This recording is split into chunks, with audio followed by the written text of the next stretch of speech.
कल से राजस्थान का विधानसभा सत्र शुरू हो रहा है और पिछले कुछ वक्त से जो सरकार को लेकर खबरें आप सुन रहे थे, उसको लेकर अब कयास लगाए जा रहे थे कि उसका अंत होगा जब विधानसभा सत्र शुरू होगा। लेकिन अब सुन लेते हैं कि गुलाब चंद कटारिया, नेता विपक्ष हैं राजस्थान के, उनका इस पर क्या कहना है।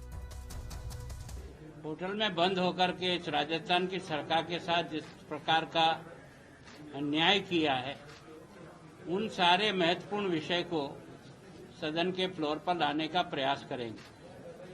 हो सकता है कि ये सरकार स्वयं अपनी तरफ से विश्वास मत के लिए प्रस्ताव लेकर आए, वो अपना काम करेंगे, लेकिन हम कल ही उनके खिलाफ अविश्वास प्रस्ताव भी साथ का साथ भारतीय जनता पार्टी और हमारे सहयोगी दल के रूप में हम निश्चित रूप से रखेंगे। और सौरभ हमारे साथ मौजूद हैं। सौरभ, राजस्थान में हर रोज कुछ न कुछ नया देखने को मिल रहा है सियासत में। अभी तक सवाल पूछा जा रहा था अशोक गहलोत से कि आप क्यों अपना बहुमत जो है साबित करना चाहते हैं, जब आपसे पूछा नहीं जा रहा। अब यहाँ पर कुछ और बात निकल कर आ रही है, हो सकता है बीजेपी जो है वो अविश्वास प्रस्ताव लेकर आए।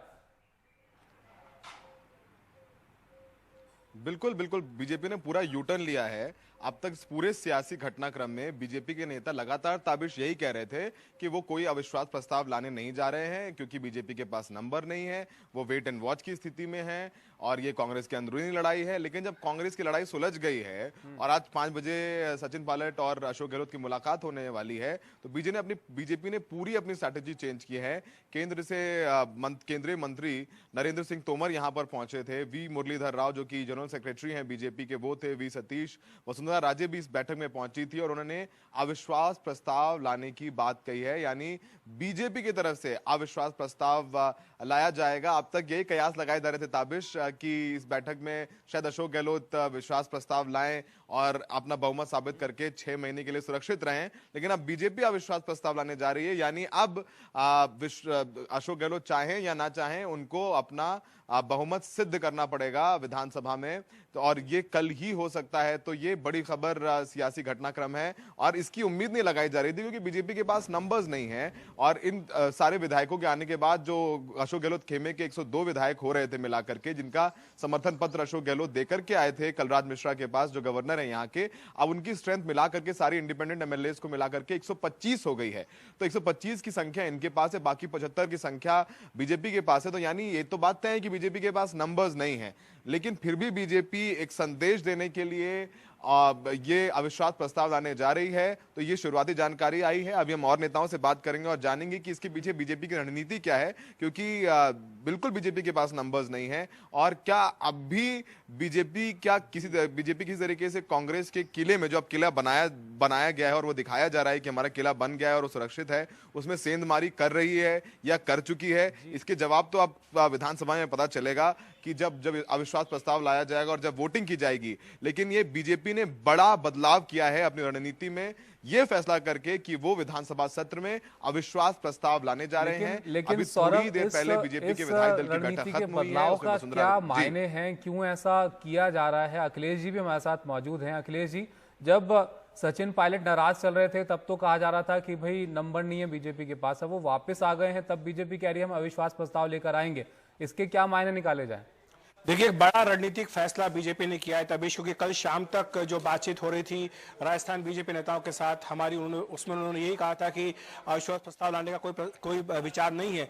लेकिन आज जो पार्टी की ओर से 2 ऑब्जर्वर गए थे, मुरलीधर राव और नरेंद्र सिंह तोमर, विधायक दल की बैठक हुई, इसमें कि वसुंधरा राजे भी मौजूद थी, जिसके बाद बीजेपी ने तय किया कि अविश्वास प्रस्ताव लाया जाए। आप जानते हैं कि जब अविश्वास प्रस्ताव का नोटिस दिया जाता है तो सारा जो विधायी काम काज होता है उसको छोड़ करके सबसे पहले आपको अविश्वास प्रस्ताव के ऊपर चर्चा करनी होती है और उसके ऊपर वोटिंग करनी होती है। बीजेपी के पास निश्चित तौर पर एक कुछ न कुछ जरूर इस बात का आधार है। उन्हें लगता है कि सचिन पायलट की चाहे वापसी हुई हो, लेकिन अभी भी कांग्रेस विधायक दल में सब कुछ सामान्य नहीं है। जैसलमेर से जो खबरें आई हैं उसके मुताबिक जो गहलोत खेमे के विधायक हैं वो इस बात से नाखुश हैं कि सचिन पायलट के विधायक वापस आ रहे हैं, और न सिर्फ आ रहे हैं बल्कि उनको सम्मानजनक वापसी उनकी होने की बात भी कही जा रही है। तो इसलिए बीजेपी निश्चित तौर पर ये चाहेगी कि ये जो कांग्रेस पार्टी का मतभेद है, अंदरूनी गतिरोध, ये खुल करके सामने आए। लेकिन ये बीजेपी की सिर्फ उम्मीद पर हो सकती है, क्योंकि हम ये जान रहे हैं कि जिस तरह सचिन पायलट बार बार खुल करके कह रहे हैं कि वो कांग्रेस से दूर नहीं गए थे, वो पार्टी में ही हैं, वो बीजेपी में कभी शामिल नहीं होने वाले थे। तो ऐसे में क्या विश्वास प्रस्ताव का ये दांव बीजेपी का उल्टा तो नहीं पड़ जाएगा? क्योंकि ये एक मौका दे सकता है गहलोत को अपनी ताकत दिखाने का विधानसभा के सदन में, और उसके बाद गहलोत को ये भी एक मौका मिल जाएगा अगर वो विश्वास मत हासिल कर लेते हैं कि अगले 6 महीने तक फिर कोई भी अविश्वास प्रस्ताव उनके खिलाफ नहीं लाया जा सकता है। तो बीजेपी ने यह फैसला क्यों किया है, ये निश्चित तौर पर एक थोड़ा सा कह सकते हैं कि दिलचस्प फैसला है, लेकिन ये फैसला जो है वो गहलोत को फायदा भी पहुंचा सकता है। लेकिन अखिलेश जी, राजस्थान में जो कुछ भी हो रहा है इतने दिनों से हम देख रहे हैं, तो दोनों तरफ से जो भी कदम उठाए जा रहे हैं बड़े सोच समझ के उठाए जा रहे हैं। नाराजगी की हमने बात देखी, विधायकों को अलग अलग होटलों में रखने की बात वहां पर सामने आई, लेकिन जो नाराजगी गहलोत और सचिन पायलट के बीच में चल रही थी वो भी कहीं खत्म होती हुई नहीं दिखी है वापस आने के बावजूद भी। तो बीजेपी का एकदम से विश्वास प्रस्ताव लाने की बात करना, जो कि वो इतने दिनों से नकारते आ रहे थे, तो कहीं ऐसा तो नहीं है वो नाराजगी जो वहां पर इन दोनों नेताओं के बीच में है, वहां अभी भी इनको उम्मीद हो कि शायद उससे कुछ निकल सकता है? बिल्कुल तवेश, बहुत महत्वपूर्ण प्रश्न आपने किया है। मुझे लगता है कि बीजेपी की उम्मीद शायद इसी बात पर टिकी होगी, ये फैसला भी इसी उम्मीद में बीजेपी ने किया होगा कि सचिन पायलट का खेमा जो शुरुआत में 30 विधायक अपने साथ होने का दावा कर रहा था, जब वो वाकई में जब उनकी संख्या पता लगी तो मालूम पड़ा कि उनके पास 22 से अधिक विधायक नहीं है, कम से कम 8 विधायक उनके कम पड़ गए थे। अगर 30 विधायक सचिन पायलट के पास उस वक्त होते तो शायद गहलोत सरकार कभी की गिर चुकी होती, लेकिन ये विधायक उनके पास नहीं पहुंच पाए थे। इसी कारण से जो ये गतिरोध 1 महीने तक चलता रहा। अब जबकि सचिन पायलट वापस उस खेमे में चले गए हैं तो बीजेपी अविश्वास प्रस्ताव क्यों ला रही है? क्या बीजेपी के पास ये इंडिकेशन मिल गया है कि सचिन पायलट के साथ कुछ और भी विधायक आ सकते हैं? ये एक बड़ा प्रश्न है। मुझे लगता है कि इसके लिए हमें अब कल तक इंतजार करना होगा, और निश्चित तौर पर अब ये कहा जा सकता है तवेश की जो राजस्थान का राजनीतिक उठापटक का खेल है वो अभी खत्म नहीं हुआ है, अभी इस पर पर्दा गिरना बाकी है। कल क्या होता है विधानसभा में, इस पर भी काफी कुछ निर्भर करेगा। सौरभ, लेकिन अभी जो विधायक दल की बैठक होने वाली है 5 बजे कांग्रेस की, उस पर एक बार फिर से इस बात पर नजर हो जाएगी कि बाकी विधायकों का क्या सोचना है, क्योंकि अभी तक तो हम देख रहे थे कि जो नाराजगी चल रही है गहलोत और सचिन पायलट के बीच में, उससे क्या निकल कर आएगा, लेकिन अब कहीं ना कहीं सब विधायकों पर इनकी भी नजर होगी कि भाई वहां कहीं किसी की नाराजगी तो नहीं है।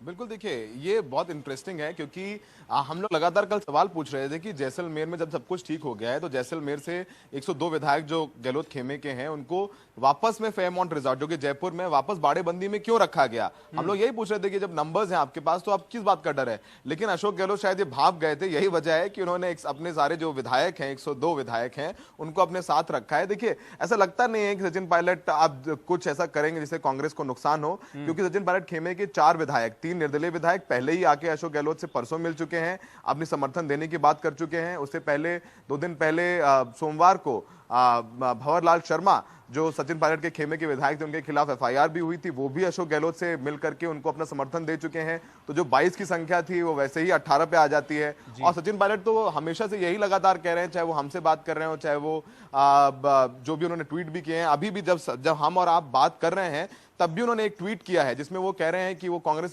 के कार्यकर्ताओं से जो मोहब्बत मिली है उनको, उसके लिए वो धन्यवाद करते हैं और वो उनके बहुत शुक्रगुजार हैं कि उनका साथ दिया। तो ऐसा कुछ लग नहीं रहा है कि सचिन पायलट की तरफ से कुछ ऐसा किया जाएगा जिससे कांग्रेस को नुकसान हो जाए। लेकिन बीजेपी भी चांस लेना चाहती है कि आप बीजेपी, क्योंकि देखिए यहाँ इंडिपेंडेंट एमएलएज भी हैं और कुछ इंडिपेंडेंट एमएलएज ने जो कि अशोक गहलोत के खेमे के हैं ताबिश, उन्होंने काफी हंगामा किया था विधायक दल की बैठक में जो कि जैसलमेर में हुई थी। उसमें से एक विधायक संयम लोढ़ा है और उनको लग रहा था कि जो 3 कैबिनेट की बर्थ खाली हुई हैं सचिन पायलट और उनके विरोधियों को हटाने के बाद, तो हो सकता है उनको कैबिनेट मिल जाए जो उन्होंने अपनी वफादारी दिखाई है अशोक गहलोत के प्रति। तो उन्होंने बड़ी नाराजगी जाहिर की थी। हो सकता है कि कुछ विधायक नाराज हो, लेकिन अगर 3 से 4 विधायक नाराज भी होते हैं तो फिर भी ये संख्या 125 की जो हो गई है वो 120 तक ही पहुंचती है। ऐसा लगता नहीं कि कांग्रेस किसी प्रकार खतरे में है, लेकिन बीजेपी के पिटारे में क्या है। शुक्रिया सौरभ आपका और अखिलेश जी आपका भी इस पर बात करने के लिए।